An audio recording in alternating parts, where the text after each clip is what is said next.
ఈ జగన్ అసెంబ్లీ హాజరు మీద ఒక పెద్ద డిబేటే జరుగుతుంది అక్కడ ఆంధ్రప్రదేశ్‌లో. జగన్ ఏమో నా 11 మంది ఎమ్మెల్యేలు ఉన్నారు. ప్రతిపక్షం అంటే నేనే గదా!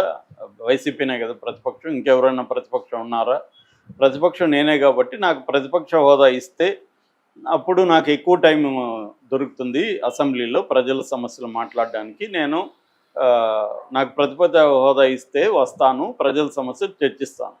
ఇవ్వకపోతే నేను అదే టైంలో బయట మీడియా పాయింట్‌లో మీడియాతో మాట్లాడతాను. బయట నేను ప్రతిపక్షంగా వ్యవహరిస్తాను. ప్రజల తరపున ఉంటాను. అంటే ప్రజల సమస్యల్ని అసెంబ్లీలో చర్చించాలంటే నాకు ప్రతిపక్ష హోదా ఇవ్వాలి అనేది జగన్. అంతవరకు బాగానే ఉంది. ఆ డిమాండ్ ఎవరైనా చేయొచ్చు. ఎందుకంటే 94లో కూడా ఓన్లీ 26 సీట్లు వచ్చిన కాంగ్రెస్‌కి ప్రతిపక్ష హోదా ఇచ్చారు. అప్పుడేమి 10% అనే రూల్ లేదు. సో ఇచ్చారు అప్పుడు. అప్పుడు ఆయన మన జనార్దన్ రెడ్డి, పిజే జనార్దన్ రెడ్డి ప్రతిపక్ష నాయకుడిగా కూడా ఉండేవాడు ఆ టైంలో. అప్పుడు ఎన్టీ రామారావు ఉన్నాడు. దాని తర్వాత 95లో చంద్రబాబు సీఎం అయ్యాడు. 99 వరకు అలాగే జరిగింది. అట్లాగే ఢిల్లీలో కూడా ఒకసారి అలాగే ఇచ్చారని చెప్తారు. అది అంటే అసెంబ్లీలో టోటల్ మెంబర్స్లో 10% ఉంటేనే ప్రతిపక్షం గుర్తించాలి అన్న రూలు విషయంలో ఎవరు భిన్న అభిప్రాయాలు వాళ్ళది క్లారిటీ లేదు దాని పట్ల.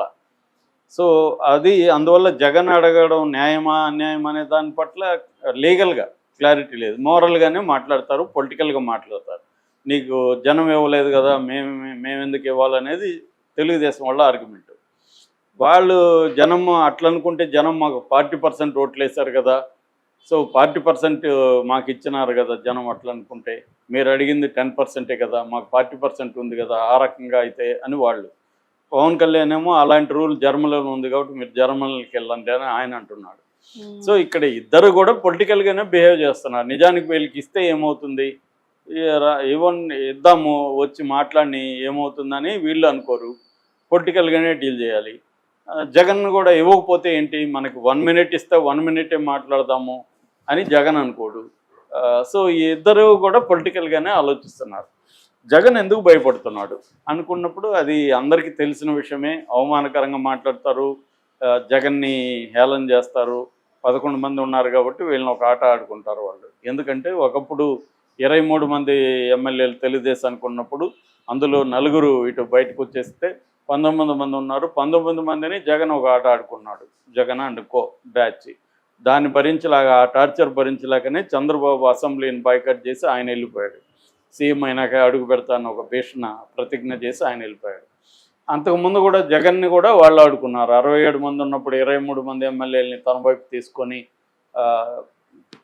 తెలుగుదేశం కూడా ఆడుకునింది. దాంతో జగన్ కూడా అప్పుడు అసెంబ్లీని బాయ్కాట్ చేసి పాదయాత్రకు వెళ్ళిపోయాడు. సో అసెంబ్లీ అనేది ఒక కామెడీ లాగా అయిపోయింది తప్ప అదేమి సీరియస్గా ఎవరికి లేదు. దాన్ని ఇక్కడ కూడా ఇప్పటివరకు కేసీఆర్ అసెంబ్లీలో అడుగు పెట్టలేదు. కేసీఆర్ పరిస్థితి వేరే అనుకోండి. ఆయన సీఎంగా ఉన్నప్పుడు కూడా సెక్రటేరియట్లోకి ఇప్పుడు అడుగు పెట్టలేదు. సో ఆయన పరిస్థితి వేరు. ఇది ఇప్పుడు. సో దీంతో ఇప్పుడు ఏం చేశారంటే అక్కడ పైగా చంద్రబాబు ఈసారి తెలుగుగా ఏం చేశాడు, జగన్ని బండబూతులు తిట్టే ఇద్దరిని స్పీకరు, డిప్యూటీ స్పీకర్గా పెట్టాడు. అయ్యన్న పాత్రుడు ఎలా తిట్టేవాడో జగన్ని చూసాం. అతను సైకో అని వాడు వీడనే సీఎం అయినా కూడా వాడు వీడనే మాట్లాడేవాడు, ఇంకా బూతులు మాట్లాడేవాడు పబ్లిక్గా. ఇక రఘురామకృష్ణరాజు అయితే చెప్పాల్సిన పని లేదు. రోజు ఆయన రచ్చబండ అని చెప్పి జగన్ను ఉతికి ఆరేసేవాడు. సో ఇలాగే వాళ్ళిద్దరిని ఇప్పుడు తెచ్చిపెడితే వాళ్ళిద్దరు గమ్మున ఉంటారు కదా, జగన్ ఆడుకుంటారు. కాబట్టి జగన్ వెళ్ళట్లేదు. ఇది జగన్కు ఉండే సబ్జెక్టివ్ కండిషన్. సో అందుకని వాళ్ళు ఇవ్వరని తెలిసి డిమాండ్ పెడుతున్నాడు జగన్. వాళ్ళు ఇవ్వరని జగన్కి తెలుసు, ప్రతిపక్ష హోదా ఇవ్వరు కాబట్టి ఇస్తే వస్తా అంటాడు. ఇవ్వరు కదా ఎలాగూ, కాబట్టి మనం పోయే పరిస్థితి ఉండదు. పోయే పరిస్థితి లేకపోతే అవమానాల నుంచి తప్పించుకోవచ్చు అనేది జగన్కున్న ఇది. దీన్ని తెలుగుదేశం ఏం చేయాలనుకున్నదంటే వీడిని ఏదో ఒక రకంగా రప్పించి ఇతన్ని ఒక ఆట ఆడుకోవాలనేది తెలుగుదేశంకు ఉంటుంది. ఇతను ఎస్కేప్ అయిపోతున్నాడు ముందు నుంచే అనేది వీళ్ళకు ఉంది. అందుకని వీళ్ళు ఏం చేశారు, 60 రోజుల రూల్ ఒకటి తీసుకొచ్చారు. 60 రోజులు వర్కింగ్ డేస్ కానీ అసెంబ్లీకి హాజరు కాకపోతే అతన్ని అనర్హుడిగా ప్రకటించవచ్చు అనేది లీగల్గా ఉందని. దీని మీద కూడా భిన్నాభిప్రాయాలు ఉన్నాయి. దీని మీద మామూలుగా బీబీసీ ఒక కథనం ఇచ్చింది. దాని ప్రకారం ఆర్టికల్ 190(4) ప్రకారం ఎవరైనా ఒక వ్యక్తి 60 రోజులు కానీ అటెండెన్స్ లేకపోతే అసెంబ్లీలో ఆ సీటు ఖాళీ అని డిక్లేర్ చేయొచ్చు స్పీకరు అని ఉంది. దీన్ని కౌంటర్ చేసేవాళ్ళు for example Kona Raghupathi deputy speaker YCP అతనేమంటున్నా అంటే లేదు ఆ రూల్ ఉంది కానీ దానికి మళ్ళీ సవరణలు చేశారు. ఆర్టికల్ 208(1) ప్రకారం కొన్ని రూల్స్ వచ్చాయి. 2007 మార్చి 30లో మండలి పునర్నిర్మాణం జరిగినప్పుడు కొన్ని రూల్స్ మారాయి. ఆ రూల్స్ ప్రకారం 60 రోజులు అనేది అసలు 60 రోజులు రెగ్యులర్గా జరగదు సభ. 60 రోజులు రెగ్యులర్గా జరిగితే కదా ఈ రూలు, కాబట్టి ఇది రూల్ వర్తించదు అని వీళ్ళు అంటున్నారు. కానీ ఈయనెవరు యనమల గతంలో స్పీకర్గా ఉన్నాడు. ఆయన ఏమంటున్నా అంటే ఈ రూల్ అయితే ఉంది, స్పీకర్ అనుకుంటే అతను అనర్హుడిగా ప్రకటించవచ్చు, but it is not that easy.